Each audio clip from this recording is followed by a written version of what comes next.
النهاردة هنعمل الكيكة الهشة والمرتفعة ولونها فاتح. طريقتها سهلة جدا بمكونات بسيطة تقدري تعمليها، وكمان هقولك على أسرار وتكات لنجاح الكيكة معاكي في البيت. لو مشيت على نفس الطريقة والمقادير إن شاء الله تنجح معاكي وتطلع هشة ومرتفعة وكمان لونها فاتح جدا. لو أول مرة تشوفونا يا ريت تدعمونا بالاشتراك في القناة واللايك والشير. أول حاجة نبتدي كلامنا بالصلاة على النبي، اللهم صل وسلم وبارك عليك يا رسول الله. هنا معايا المقادير: كوباية سمنة، معاها كوباية ونص سكر عشان انا مش عايزاها محلية قوي. لو عايزاها محلية حطي كوبايتين سكر، عشان انا عاملة مقدار الصينية الكبيرة اللي هو التلات قوالب في بعض صينية، فانا عاملة القالب الكبير اللي هي مقاس اكبر مقاس. تمام. المقادير دي لو عايزين الصينية الوسط اللي هي المقاس 28، نص المقادير دي هتستخدميها. المهم اول حاجة عندنا نزلنا السكر والسمنة ضربناهم مع بعض قوي لحد ما وصلوا للون الفاتح، توصليها لأعلى درجة فتحات. ده السبب ان احنا نخليها لون فاتح معانا، مش ان الخلي مثلا ان هو يفتح، لا، دي اكبر اهم سبب ان السكر تضربيه مع السمنة الاول كويس جدا لما لونها يبقى. بعد كده نزلنا بالبيض وضربناه برضو كويس قوي لما حد عمل معانا قوام كده زي فومي شوية. وبعد كده نزلنا باللبن، وبعد كده نزلنا عليه بالفانيليا. ومعايا مقدار 5 كوبايات دقيق. 5 كوبايات دقيق، انا بعمل مقدار الصينية الكبير. المهم انا كنت نخلاه مرة وبعد كده نخلته مرة تانية. المرحلة النخل ديت مهمة جدا في الكيكة، بتخليها معانا تبقى هشة. يعني الهشان بتاعها ان احنا ضربنا البيض الاول كويس وبعد كده نخلق الدقيق. وحطيت معايا باكت بيكنج باودر ورشة ملح بسيطة عشان تظبط معايا النكهة.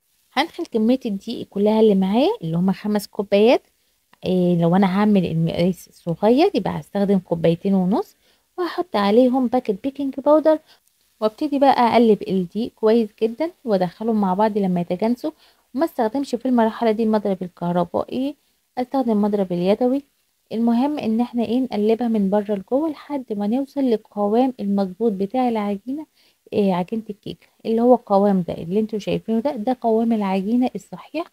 طريقتها سهله جدا وبجد يعني ما بتاخدش وقت خالص. المهم ان احنا هنجيب عندنا الصينية وهنبطنها بالدقيق ونكون مدينا دهنة سمنة او زيت على حسب ما تحبوا. اهم حاجة ان احنا ما نطلعش بالحرف بتاعها بالدهن دوت، عشان خاطر ده بيبقى سبب ان الكيكة بتبقى من نص عالية ومن الحروف تبقى هبطانة. ده بسبب ان احنا بندهن الحروف، يا اما نحط ورق زبدة. تمام.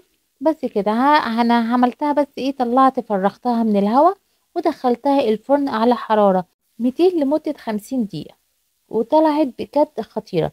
وعشان اتأكد من نجاح سوى الكيكة مظبوطة، اجيب الخلة واحطها في القلب فيها مش في الحروف، في النص. لو طلعت معانا فاضية خالص ما فيهاش اي حتة عجينة، هي كده استوت معانا وطلعت معانا بسهولة جدا وكانت مستوية وبجد وهشة ومرتفعة وحاجة فوق الخيال.